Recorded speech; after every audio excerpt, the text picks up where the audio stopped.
Certainly got a lot of computerized junk sitting around here. Those are finished projects. And I've got a lot of unfinished stuff. It's kind of funny that my center of interest and therefore expertise lies in the really old stuff. But when I upload videos of the really old stuff, nobody watches it. Instead, people seem to watch videos of clunkers, where I would consider to be computers that fall squarely in the category of too old to be useful and too new to be vintage. Let's start with this one over here on the far right.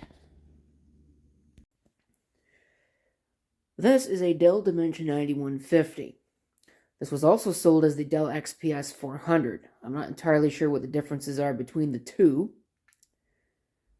but this one is the Dimension series, which was more marketed towards home users. So it's kind of funny to find it used in a business, but it's not like Dimensions weren't used there as well. After this came the 9200, which was also sold as the XPS 410.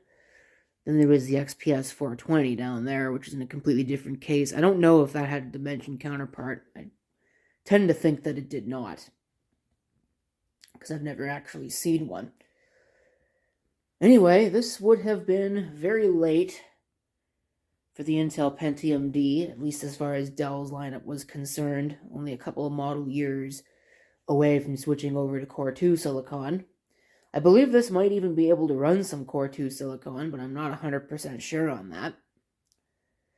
I've certainly never tried it. So,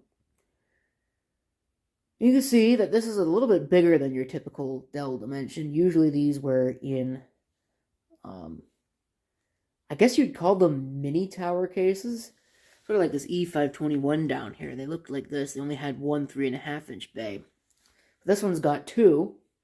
So it's outfitted with both a floppy drive and a card reader, which is fairly nice.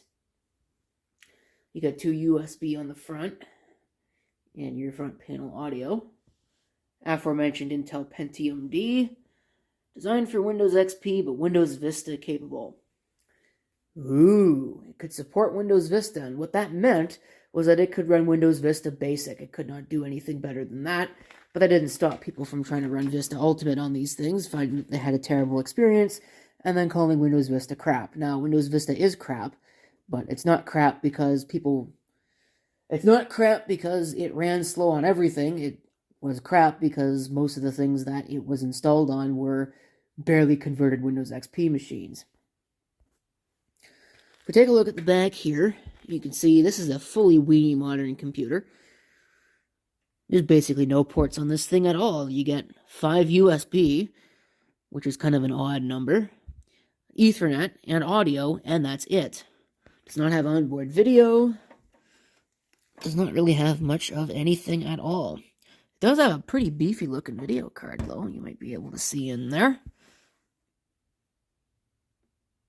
You get 6 expansion slots. Well, I believe you can only use 5 of them. I'm not 100% sure. We'll go ahead and we'll pop the cover here, which I probably won't be able to get back on after doing so. Take a look inside at the BTX design system. This was Dell's big thing. Now, BTX is not a Dell design, and they certainly won't be the only manufacturer to use it, but Dell was really the only major manufacturer to hang on to it for so long.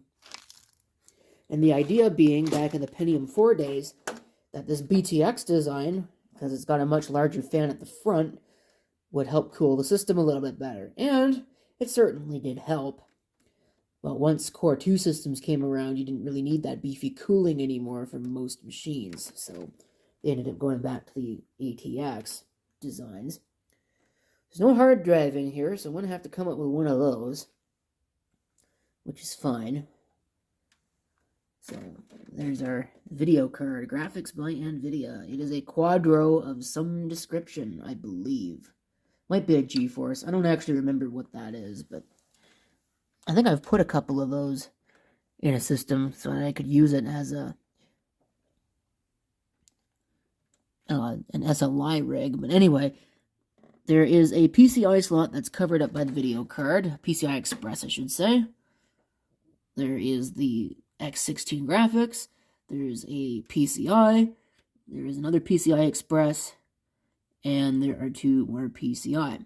So you do get 6 slots, which I guess is pretty nice.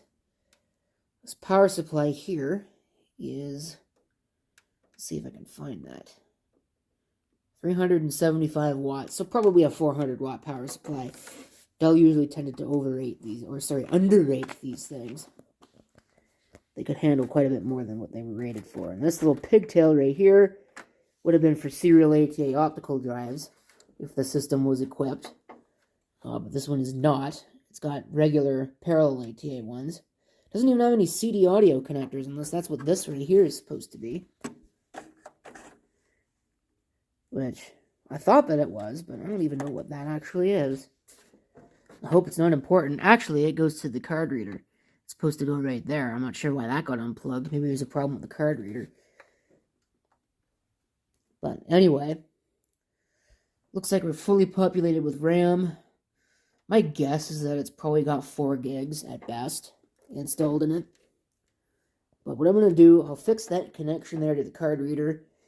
I'll put the side panel back on. We can hook this thing up and give it some juice. Actually, I'll probably get a hard drive in it as well while I'm thinking about it. Okay, got it all cabled up. Because it's a weedy modern PC, I gotta use the USB keyboard. Not gonna bother with a mouse, because I'm probably not gonna bother with an OS in this video. Of course, it's got the DVI.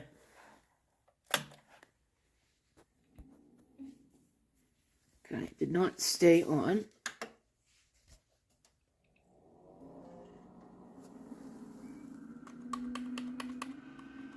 Ooh, there's a bad fan in there somewhere. Well, actually, I should rephrase that. There probably isn't a bad fan. It's probably just unhappy that it's running in the cold.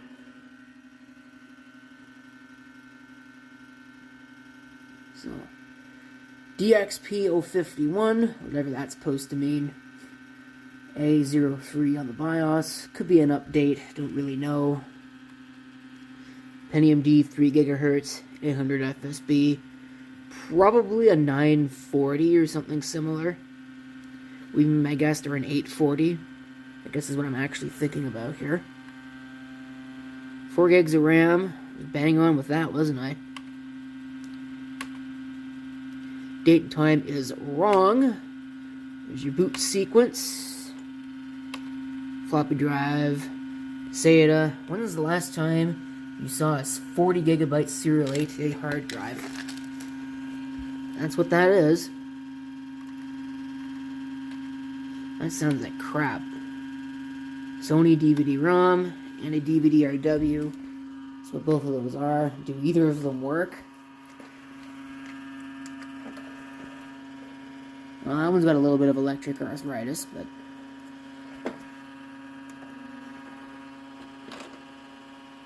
Yep, it works. So it looks like all those work. It's just that we've got a very, very angry fan. Now, so AHCI, no PXE, USB's on, USB for FlexBay. I have no idea what that's supposed to be. Somebody in the comments will tell me. CPU core is on, because yeah, that's Pentium D, so that's a dual core CPU based on the NetBurst architecture. Basically 2 Pentium 4s stuck together on the same die, which, if you think is a bad idea because of the heat output, you would be absolutely correct. Why do you think BTX was invented? Anyway, it's got speed step for whatever good it does. It defaults to off, which tells you all you need to know. So, anyway, see if there's anything on that hard drive. I kind of doubt it. But there could be, you know. System battery voltage is low. Oh no. Nope, no boot device available. So there is nothing on that hard drive. Which is kind of interesting. I don't know why there is nothing on that hard drive.